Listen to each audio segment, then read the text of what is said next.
دوستو آج ہم تاریخ کے ایک ایسے کردار کے داستان سنائیں گے جس نے نہ صرف جنگوں کے میدان کو اپنی حکمت عملی سے بدل دیا بلکہ دنیا کے نقشے پر ایک عظیم سلطنت کی بنیاد رکھی۔ چنگیز خان، جس کا اصل نام تیموجن تھا، 1162 کے لگ بھگ موجودہ منگولیا میں پیدا ہوا۔ اس کی زندگی کا سفر انتہائی مشکلات اور چیلنجز سے بھرا ہوا تھا، لیکن اپنی بے پناہ ہمت اور عقلمندی سے اس نے دنیا کی سب سے بڑی سلطنتوں میں سے ایک سلطنت قائم کی۔ دوستو چنگیز خان کا بچپن کسی جنگل کی کہانی سے کم نہیں تھا۔ اس کے والد یوسوگی کو اس وقت زہر دے دیا گیا تھا جب تیموجن صرف 9 سال کا تھا۔ یوں خاندان کی ذمہ داری اس کے ناتواں کندھوں پر آ پڑی۔ معاشرے نے انہیں تنہا کر دیا۔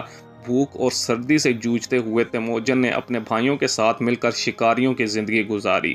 ایک وقت میں اس نے اپنے بڑے بھائی کو قتل تک کر دیا تھا، جو خاندانی اختیار کے لیے خطرہ بن گیا تھا، اور یہی وہ وقت تھا جب اس کے اندر کا جنگجو اور رہنما جنم لے رہا تھا۔ دوستو جوانی میں اس کی منگنی بورٹے نامی لڑکی سے ہوئی، جو بعد میں اس کی سب سے وفادار ساتھی بنی، لیکن ایک قبیلے نے بورٹے کو اغوا کر لیا، جبکہ تیموجن نے اپنے اتحادیوں کی مدد سے اسے واپس تو لے لیا، لیکن یہ واقعہ اس کی پہلی فوجی مہم ثابت ہوا۔ اس کی کامیابی نے اسے مقبول بنایا اور وہ آہستہ آہستہ چھوٹے قبیلوں کو اکٹھا کرنے لگا۔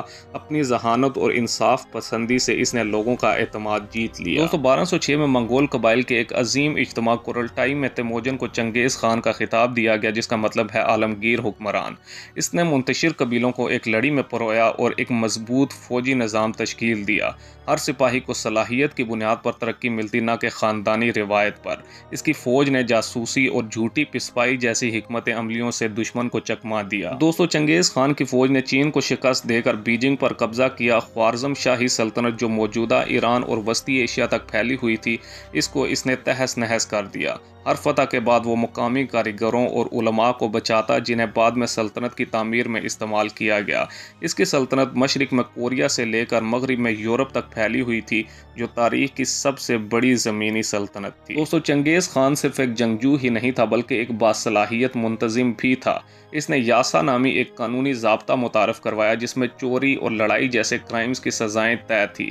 مذہبی رواداری کو فروغ دیا، جس کی وجہ سے اس کی سلطنت میں بدھ مت، اسلام اور عیسائیت اور دیگر مذاہب کو ماننے والے پرامن رہے، جبکہ تجارت کو فروغ دینے کے لیے شاہراہ ریشم کو محفوظ بنایا اور یام نامی ڈاک نظام سے مواصلات کو تیز کیا۔ دوستو اپنی ذاتی زندگی میں چنگیز خان سادگی پسند انسان تھا۔ وہ اپنے سپاہیوں کے ساتھ کھانا کھاتا اور مشکل حالات میں بھی ان کا ساتھ دیتا۔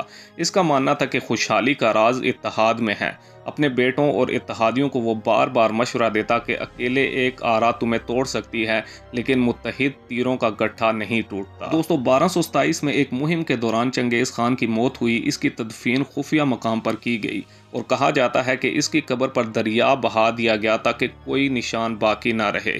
اس کی موت کے بعد اس کے بیٹوں اور پوتوں نے سلطنت کو مزید وسعت دی، جس میں قبلائی خان کی چین پر فتح بھی شامل ہے۔ آج بھی منگولیا میں چنگیز خان کو ایک ہیرو کی طرح یاد کیا جاتا ہے، جس نے اپنی قوم کو عظمت دی تھی۔ دوستو چنگیز خان کی کہانی صرف فتوحات کی نہیں ہے، بلکہ عزم اور حکمت عملی کی بھی ہے۔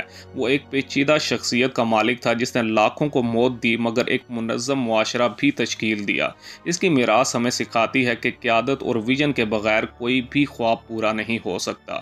اگر آپ کو یہ ویڈیو پسند آئی ہو تو لائک کریں، چینل کو سبسکرائب کریں اور اپنے خیالات کامنٹس میں ضرور شیئر کریں۔ اگلی ویڈیو تک کے لیے اللہ حافظ۔